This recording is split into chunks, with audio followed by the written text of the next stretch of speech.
before we get to main course, nous sommes de retour avec 3 présentations avant le repas principal. Our next inductee was the winner of the Norton H. Crow Award as Canada's top amateur athlete in 1975. Notre prochain membre intronisé était le grand gagnant du prix Norton H. Crow, remis au meilleur athlète amateur du Canada en 1975. Please watch the screens.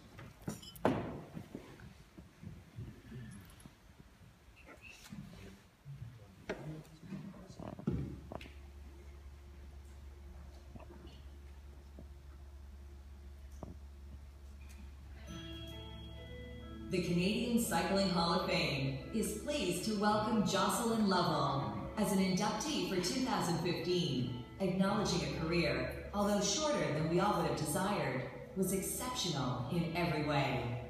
Jocelyn first represented Canada at major games in 1968, when he was selected as a teenager to the Olympic team that competed in Mexico City. In 1970, he won 3 medals at the Edinburgh Commonwealth Games, including gold in the 10-mile scratch race, making him the first Canadian in 32 years to win a cycling gold at those games. Lovell dominated the 1,000-meter time trial throughout the 1970s, winning gold at both the 1971 and 1975 Pan American Games, and in the process, setting a record for the distance that would stand for 28 years. 1975 saw him named Canada's top male amateur athlete and winner of the Norton H. Crow Award. Jocelyn competed at 2 more Olympic Games at Munich in 1972 and Montreal in 1976. At the 1978 Commonwealth Games in Edmonton, he won 3 gold medals, all in Games record times, becoming the first man to achieve such a feat.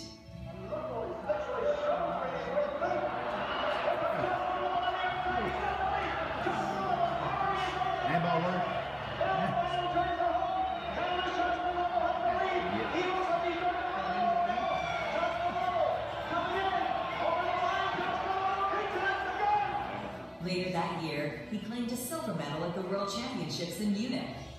Lovell continued to compete as one of Canada's top-ranked cyclists into the 1980s. Domestically, he won his first national championship as a 15-year-old junior and went on to win 35 Canadian championships.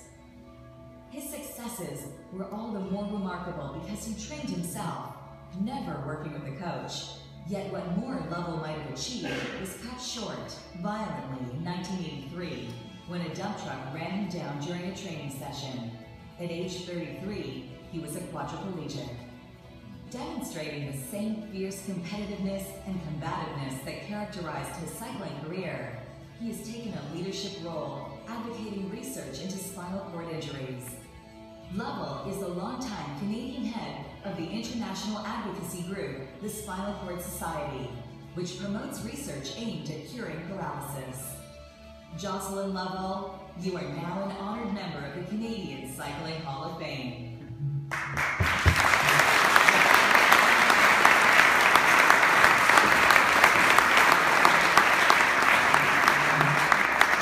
Jocelyn Lovell is now an honored member of the Canadian Cycling Hall of Fame.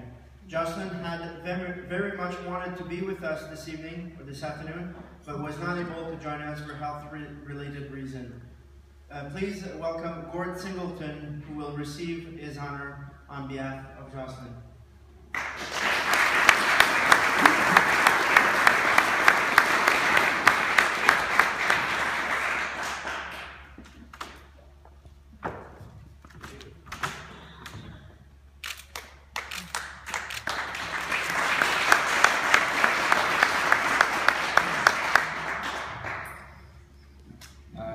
There's no question that when I was coming along, Jocelyn and I were not really the best of friends. But those things have changed, and I spoke to him a month ago, and he really sounded excited. This was really thrilling for him to have this award and be part of this little group here. And unfortunately, like for health reasons, he couldn't make it. And I spoke to him on Monday, and he blessed me with this honor, and I'm very, very privileged. We were, like I said, not necessarily friends, but today we're very very close in that respect. And he told me a couple of stories that he wanted me to tell you today. You know, he really, he does have a maple leaf tattoo to a place I've seen and I'm not going to tell you about. And the other story, I said, no, what happens in Vegas is going to stay in Vegas. But we won the 1978 Commonwealth Games tandem together. And it was kind of my first real major competition where I had a chance to win something. And that was the games. You just saw him in the 10-mile time trial, or 10-mile race there. And I remember him saying to me, "Hey kid," he says, "come on, you want to ride the tandem with me?" And there were only 4 entries. We would be the 5th entry. And it wasn't a very nice tandem. I think the CCA picked it up somewhere. It was made of Columbus Superlight, and it was, and you put 2 pretty powerful boys on it, and you could really feel that. But I had all the confidence in the world because he was, without a doubt, that I've seen and I've raced against, one of the best bike handlers in the world. And of course, being on the back, you have to trust the man in front of where he's going and how he's steering it. And so to this day, and this is what he wanted me to tell you, is they discontinued the tandem in Commonwealth Games. We are still the reigning Commonwealth.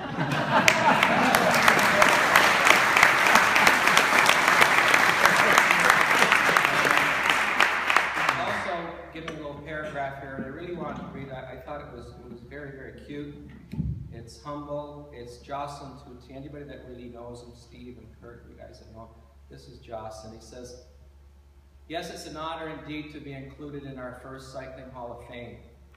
As I look at the list of accomplishments of all of you, wow, it's pretty major stuff. It seems like only 52 years ago, when I hopped on my VSA 3 gear, converted to a 6-speed bike, and rode over to the house of the President of Canadia's Wheelmen's Association to get my racing license. There at his kitchen table, near the teacup ring and the blob of marmalade, I filled in the form, paid my $3, and got my license. And on the way out, Ken Smith, the president, said, and don't forget to stick your photo on it yourself. All of Canadian cycling was in this chap's top kitchen drawer. That was 1963, and now we have a sophisticated velodrome, a Hall of Fame, and a place where finally Canadian cycling can hang its hat. Thank you very much, Johnson.